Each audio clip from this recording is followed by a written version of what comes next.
It's time for the Luca Rosano Show. Here's your host, Luca Rosano. Welcome back, ladies and gentlemen, to another edition of the Luca Rosano Show. I'm your host, Luca Rosano, and this show is presented by Dave & Buster's.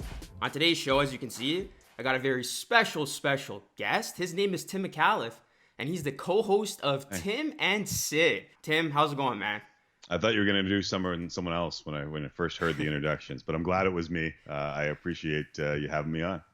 I really appreciate you taking the time out of your busy schedule to do this. I got to ask, Tim, how is it doing the show remotely? Well, I guess you would know.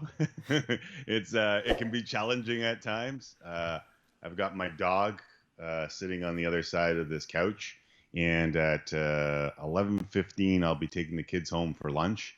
So it's been a bit of a different task, and I'm sure that you've had incidents around the house where someone goes to the washroom at the wrong time. Someone goes. I've had the kids walk right through the set during the show. So I mean, I'm trying to embrace it because I don't know if we'll ever have situations like this again. I mean, I'm doing my dream job, a national television and radio show at home, and having the kids and the dog and the puppy running through the workplace. So it's, I'm trying to embrace it and make it fun, but it can be difficult at times. Do you like it better if it's a perfect setting at home, no distractions, like you said, you're working your dream job at home? Isn't that a win-win situation? To be honest with you, I really like walking around the building and getting a feel for what everyone else is doing. And I feel like, honestly, one of my strengths is understanding what other people do in and around our place. And when you're not around them, you can't know that. Like, you can't know how busy people are. You can't be as compassionate for what they're going through when you're just sitting at home. Like, there's a different feel to it, and I appreciate being at home because, first glance, you're right. Like, doing your dream job in your basement is awesome. Talking to Luca Rosano from my basement is awesome, but there's certain things that you just can't get sitting at home a feel for. And those are the things that I miss not going in. Tim Micallef here on the Luca Rosano Show, the co-host of Tim and Sid. Tim, how is it working with Sid? I think everyone knows. I think if you watch the show, you know what it's like working with Sid. The one thing that I love about Sid is he's always prepared. Yeah. And you could throw literally any sport at him and he's got an answer because he's consuming everything. So there's not many people that I could do that with in the world. And I'm like, God's honest truth. Sid is like, I love the character. I love the dude. And there's a lot of people who poke fun at the way he pokes fun at himself. But there are not a lot of people in the world that know as much about sports as he does. And I'm talking about all sports. Like, there's not a sport that I could throw at him Serie A soccer, and I know he's got an answer. I could throw at him Ligue 1, and I know he's got an answer. There's not a lot that you can throw at him that he doesn't know. So for all of the stuff that you see on screen, that's real. That's how we interact with each other all the time. And but there is that element that I think people don't appreciate enough, that he knows a lot. Well, I appreciate it, the fact that your characters and personas match so well together. You've been doing it for so long, dating back to the Score days. You guys are still going strong on TV. And, from a fan's perspective, I admire the work you guys do. You make it look so easy. And people think this job is easy, but a lot of times it's not. To be as good and sound so smooth as, yourself and Sid. What has been the biggest challenge for you throughout the years of being a sportscaster? It's funny, as you're saying that, I'm just thinking, like, I've been lucky enough to be me. And a lot of people don't know what that means. But when you're on air and you're on camera, a lot of people, my first time I ever did a TV hit, I had my hands resting on the desk. And when I picked up my hands, there was a pool of sweat that had accumulated around the hand. And you just saw this paw print of, like, at first I thought I had spilt something, God's honest truth. And then I realized, oh bleep, that's just my hands sweating. Yeah. And people get nervous, and that's getting past that is really hard for anyone. And when you realize that you can just be you on camera or on radio or on a podcast, it's a huge relief because you don't have to put on this persona. Yeah. And you don't have to fake it. And with Sid and early on in my career, I had enough of a background that I felt really comfortable being me in every aspect. And before I worked with Sid, I did this show called Score on the NFL with Greg Sansoni. I remember that. I did court surfing by myself, and then sometimes with Sherman Hamilton, I've done play-by-play. And throughout it all, I had the confidence just to be me, and it made it all a lot easier to be smooth because you're just talking. You're just, whether it's Luca Rosano, whether it's Sid Seixeiro, whether it's Charles Oakley or the Gary Bettman. It's just, if you're being you, it's way easier to do this job and to be on TV or be in the public eye or even to do a speech in front of your class. Yeah. If you're just being you, it's so much easier. Yeah, I think that part gets lost, especially with young, aspiring sports media personalities like myself. We look at guys like you and say, okay, I got to be the next Tim Micallef. I got to be the next Sid Seixeiro. I got to be the next Stephen A. Smith. But, the truth of the matter is, like you said, you just got to be yourself, and that persona, that personality will shine through, on TV or digitally. Yeah, it's so funny, too, because I've been caught. Like, I was myself for 10 years. And then when we moved over to the Sportsnet, I was like, well, where am I going to go here? Like, would I be the host of Hockey Night in Canada when Ron MacLean is done? Or would I be, the host of Raptors or do play-by-play? And I thought they wanted a certain person to do that job. And then as I've been there, I realized, who cares? If they like you, they like you. They'll put you. Don't try and be what you think they want you to be. When you start doing that, you get yourself in trouble. And even a decade in the business, I got caught doing the same thing. So it's not easy all the time, but when you remember to be yourself, it's the best way to go. We got Tim Micallef here on the Unless you're boring. What's that? Unless you're boring. If you're boring, then don't be yourself. Yeah. And luckily for us, you're not boring, or else you wouldn't be on the show. Tim, I want to get your reaction now to the way the Raptors season ended. Because, obviously the narrative coming into this season was that we weren't supposed to have a deep playoff run without Kawhi, without Danny Green. The team goes on this improbable run. It ends the way it does. We lose in heartbreaking fashion in Game 7. The fans, have a huge outcry all over social media. I want to get Tim Micallef's raw reaction to how the Raptors season ended, given every single circumstance that took place this season. Yeah, I thought it was a tough way to go down. But I will say this. When you set a franchise record for winning percentage in a year where you lost a superstar who's probably top 5 in the league, that says something about your franchise. Yeah. And I know when you get upset at the end of a Game 7 that sometimes you can't remember that. But I think when you allow it to sit and marinate for a couple days, 24 hours, a week, it should go back to what was the actual season. And I think the actual season was a success. Now, would I have liked to have seen a team that had been there before execute better down the stretch in the fourth quarter against a Boston team that basically hadn't been there before? Yes, I would have liked to have seen that. Would I have liked to have seen maybe a timeout in the final Fred possession? Probably. But the hindsight is 20/20 on both accounts.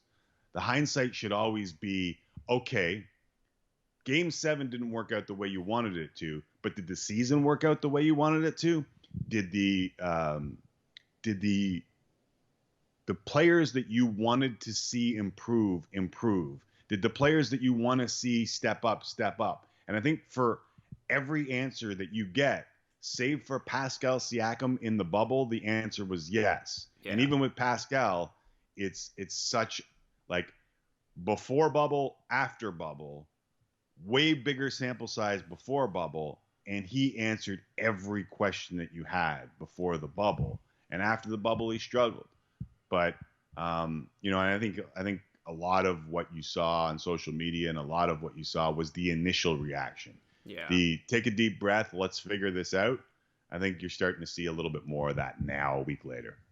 Let's talk more about Pascal Siakam. Do you still have confidence that he can become the main guy on this team? Or is he better suited as a complementary piece moving forward? Like, where do you see his fit on this team? I don't think we'll know until the next postseason. But I think for any good team, you don't want Pascal Siakam to be the go-to guy. Like, who does that successfully? You just saw Kawhi Leonard go out of the postseason with Paul George. Those are supposed to be two go-to guys. They both struggled mightily in Game 7. Yeah. Like, I think what bothers me is when basketball fans scream and yell and they don't watch other games. They just watch their team. And I find that with Raptors Nation about the referees, and I find that in the breakdown of what you have. Pascal Siakam was asked by many of those who are ripping him on the internet to be better than Kawhi Leonard and Paul George were in their Game 7. Like, does that make sense to you? Yeah. Because to me, it doesn't. Now, can he grow into a top 5 player in the league? I'm not so sure, but I know that good franchises, even with LeBron James, you win championships by surrounding them with Chris Bosh and Dwayne Wade. You win championships by giving them Kyrie Irving. And LeBron James is undoubtedly the best player in the game right now. Like, Giannis Antetokounmpo went out same round. Is he the MVP? Does anyone question if he's the MVP? No. Like, these are things that I really think, it's up to guys like us to remind fans. But I do think that sometimes you take the deep breath, you look, and then you realize, oh, yeah, like, what are we asking Pascal Siakam to be? Yeah. And is that fair? Yeah. And I remember I did that with DeMar DeRozan and Kyle Lowry when they were struggling. And people got mad. They literally got mad. You can't say that DeMar DeRozan might not be able to do this with just Kyle Lowry. He might leave. Like, well, look around, man. Like, if you think they're good enough to pull this off, then don't get upset. Yeah. You know what I mean? Like, well, even with Kyle Lowry, the same slander when they had the underwhelming, first round exit against the Wizards that year. Everybody was going after Kyle, and then did you know just a few short seasons later he'd be playing this kind of basketball? He'd be an NBA champion, and he's continuing to get better with age, it seems. Yeah. So that's the perfect comparison. That's the one I went to on Twitter. Was like, don't act like you didn't just watch Kyle Lowry go from perennial loser to the greatest Raptor of all time and the definition of a winner in even media below the 49th parallel, giving him that credit. When Pascal Siakam is 26 years old. When Kyle Lowry was 26, he wasn't even a starter in the league. Mm-hmm. He was not an all-star. He was none of the things that you now know him as, and yet you want Pascal to be that. And I get it. I just watched Jason Tatum, and he's a pimp, but is he going to be there yet? Down 2-0. We're going to see, right? Yeah. And I promise I didn't read your tweet before doing the show. That's all right. I mean, and like, I don't use Twitter as much as I used to because I find the conversation has devolved.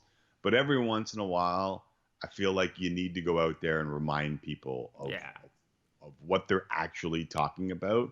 And I'm not saying I know more. I'm just trying to give you the opposite side of what you're seeing out there.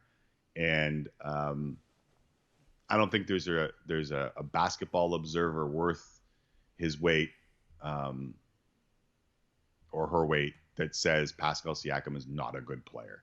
He just struggled. Tim, let's look ahead now for this Raptors team. What's next for the Raptors? Let's start now with Masai Ujiri. There was Masai. Like, what's going on with that? Because, Mark Stein tweeted out that there was a rumbling going on that the extension was going to be announced, but then Masai comes out, does the media press conference, says that he has yet to speak to the Raptors about that. He's got 1 year left on his deal. What's going on there? Like, is this thing going to get done soon, or what do you see happening? There's two things to Masai. I know he's a competitor, and I think that Kawhi leaving and the way this season ended would lead me to believe that he'll be back. I also know that he's hotter than he's ever been for a multitude of reasons. And I don't know what he wants to do with his life. but I do know that there are aspirations beyond basketball, and his basketball without borders is a big part of what he's doing with his life outside of the Toronto Raptors. Now, does that mean that he would be better served being the president of the Toronto Raptors to further that? Not sure. Does he want to do other things? Does he want to go back to Africa and help the NBA set up a league? Like, I believe so much in Masai. I once sang about it on a show with Sid. But I believe so much in him. Whatever he wants to do, I think he can do it. Like, I don't think this is negotiations. I don't think this is a ploy. I think he's going to get Nick Nurse done. I think he's going to get Bobby Webster done. And then he's going to evaluate what he needs moving forward and how long that deal ends up being. But there's no doubt that the Raptors need Masai to help them continue to cultivate the culture that you've seen over the last couple of years. Yeah, he did say that he wants the leadership to be taken care of first before his own needs. So, yeah, I agree with that take. As far as the players go, Raptors have a couple of interesting pending free agents. Fred VanVleet being the biggest. Yep. And, Masai said he's going to be their top priority. You got Serge Ibaka. You got Marc Gasol. If you had to put your, guessing hat on, what do you think happens with those three players? I think we may find out how much Masai or Bobby Webster thinks that Giannis Antetokounmpo is a legitimate possibility in this offseason. So if you tie up long-term money, there's no chance you're getting Antetokounmpo. If they tie up short-term money, I think Fred is a really interesting player because you could see a team like, say, the Pistons or the Knicks paying some real good money for Fred VanVleet. Yeah. And the Raptors are going to have to come close to that in order to keep him. But to me, I mean, Freddie's bet on himself. So if he wants to cash out, I'm good with that. Man, you were undrafted, you took less money, and you've proven yourself. If he wants to win, I think he sits down with Masai and says, what do we got here? Like, what are we going to do? And that's, I think, what every Raptor fan hopes happens. So for me, it's Freddie VanVleet, lock him in, try and do it at a number where you still leave yourself some space. Serge Ibaka's 31. He had a really good year. If he wants to get that one big deal before he gets to, be Marc Gasol's age, which is 35, I get it. He might not re-sign in Toronto. If he wants to continue to finish his career in a spot where he might be able to win, then you're walking down the same road Freddie is with Masai. What's going to happen here? Yeah. And for Gasol, I think it'll be really interesting because I think if he wants to keep playing basketball, it'll be at a very low number. Yeah. But there will be teams, especially cerebral teams, very smart teams, that will inquire into his services. And I saw a report out of Golden State saying that this terrible postseason for Marc Gasol might have been the best thing for the Warriors because they can get him at a low price.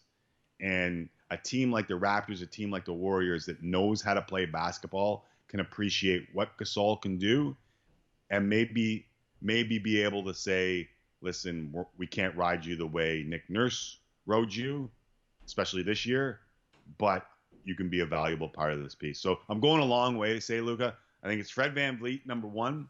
I think it's Serge Ibaka, depending on how you view Giannis's future, and then Marc Gasol, bargain basement if you can, but most likely he's gone. Yeah, I agree with that. And with Fred, you're right, it's so dependent on how realistic Masai Company views the possibility of getting a Giannis, because with Fred, I think a number that makes sense for the Raptors would be like 18 to 20 million. Pushing over that, you might get in that fine line. And like you said, you might have a team like the Knicks or the Pistons throw him the max. And I agree with your stance. Fred VanVleet has earned that money. If he wants to get paid, I said on a show prior to this, he better go get paid because he's earned every bit of that. So I would not hold any resentment towards that at all. Yeah, I don't think if anyone, like even if someone like the Knicks or like if you got 5 at 25 or 4 at 25, would anyone just like say, Fred, screw him? Exactly. Congrats, right? yeah. I don't know if it's a max deal, but even if it's at 4.25, something like that, like congratulations. You bet on yourself. You cashed out. you have $100 million you can take care of your family with. Like exactly. I know you can be a fanatic and get upset, but for me, good on you. It's inspiring. It really is inspiring. What other moves could you see the Raptors make for this offseason? You've obviously heard the rumor that everybody else has heard with Montrezl Harrell. That name has circulated social media in the past 24 hours. He's obviously going to be a free agent. You got some other guys on the market. Do you see the Raptors making any moves of that caliber?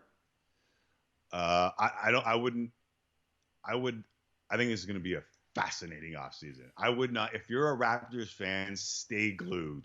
Just do not look away, because however this breaks down, you're either going to be looking at whether or not you can legitimately afford Giannis unless he signs a long-term deal. And if he does sign the long-term deal, do you run it back with this team, or do you start replacing the older pieces and attempting to give the younger pieces a little bit more leeway? That's a good point. And to me, that is the ultimate question for the Raptors this offseason. How legit are the Giannis, is that dream sweepstakes actually legit, or do you turn it over to the kids? Give Kyle his 1 year. Listen, there are going to be a lot of people inquiring into Kyle. A lot of you don't think the Los Angeles Clippers could use a player like Kyle Lowry? They needed that player. 1 more year, you've got 2 of your superstars that might be able to opt out after this year. Man, there are going to be a lot of suitors for Kyle Lowry. Do the Raptors want him to retire a Toronto Raptor? Is that something Kyle wants? Man, there are so many levels to this. I think it starts with Giannis and how real that opportunity is, and then you just peel back and you start figuring out. The one thing I will say is OG Anunoby has given me enough to prove that he might be able to do that, draft and develop and step up to that level where we've seen other guys do it. And hey, Kawhi was, a later first round pick. You look at Paul George, same thing, 10th overall pick, developed into a guy. Yeah. And both of those guys had injuries in their senior season. OG Anunoby coming off of an injury. So there are possibilities definitely there. And Luca, man, I'm so jacked about what this offseason brings, because every little move will peel back another layer of the onion, and we get to have fun with it. Yeah, the offseason's always fun to talk about. And I love that point you brought up about OG, because I think he's only still like 23. Hasn't really even officially hit his prime. Tim, I agree with you. I really think OG can turn into something special. Now, is he going to become the next Kawhi Leonard? Probably not, but can he become a very good two-way player? If he can continue to develop that offensive game and have more consistency with that offensive game, I think he's going to be set, because you already know what he brings to you defensively. And he really impressed me, besides the shot, obviously, but he really impressed me in the playoff bubble, particularly in that series against the Celtics, because when the Raptors were down 0-2, OG had a couple of big moments. Yeah, without a doubt. And I think that development is based on confidence for OG Anunoby. And I think that the bubble gave him a lot of confidence. Like, I really think that you can come out of that if you're OG Anunoby and legitimately think, yeah, the next step is available for me.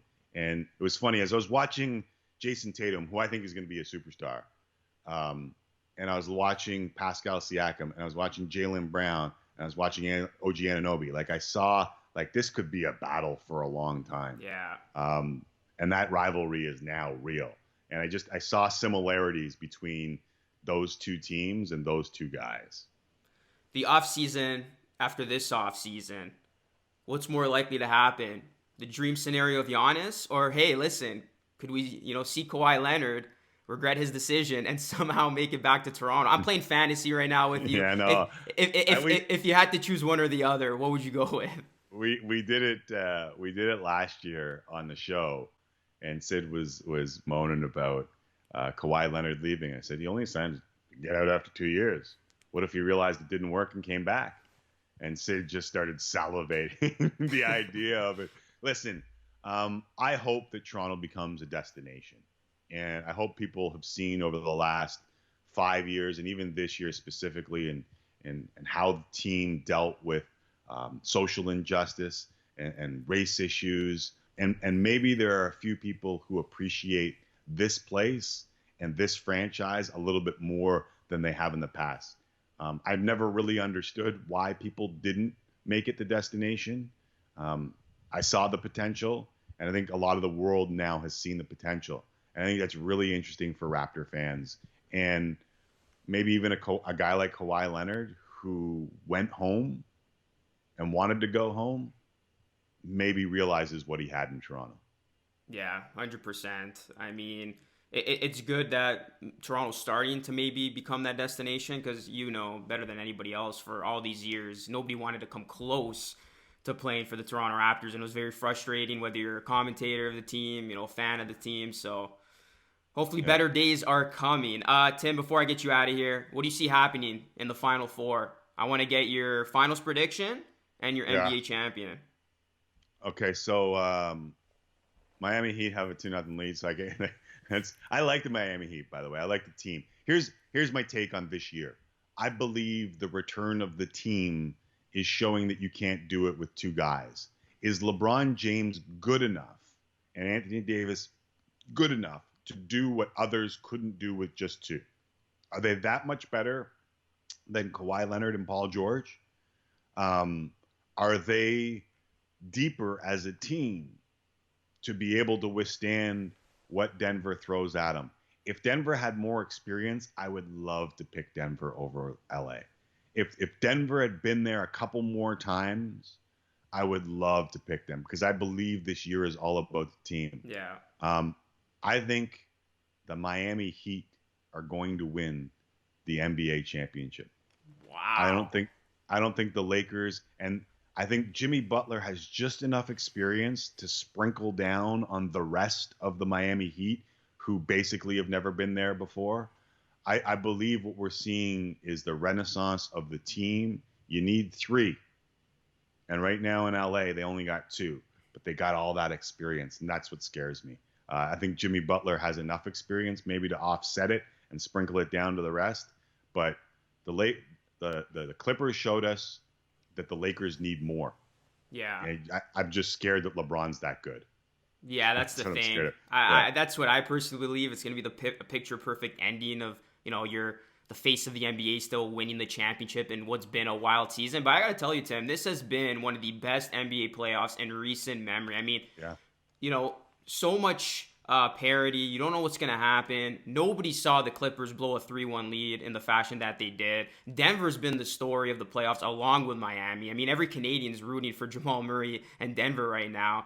And yeah, it's whatever happens from here on out, I think basketball fans are in for a treat. And we might see something unexpected like the Heat winning the championship, which, by the way, I'd be okay with because how can you hate on that team right now after all they've done?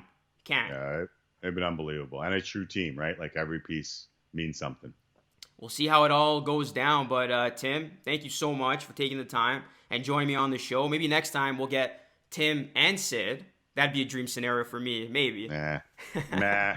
Dream scenario for you. For me, yeah. Just another day at the office. I work enough with that dude.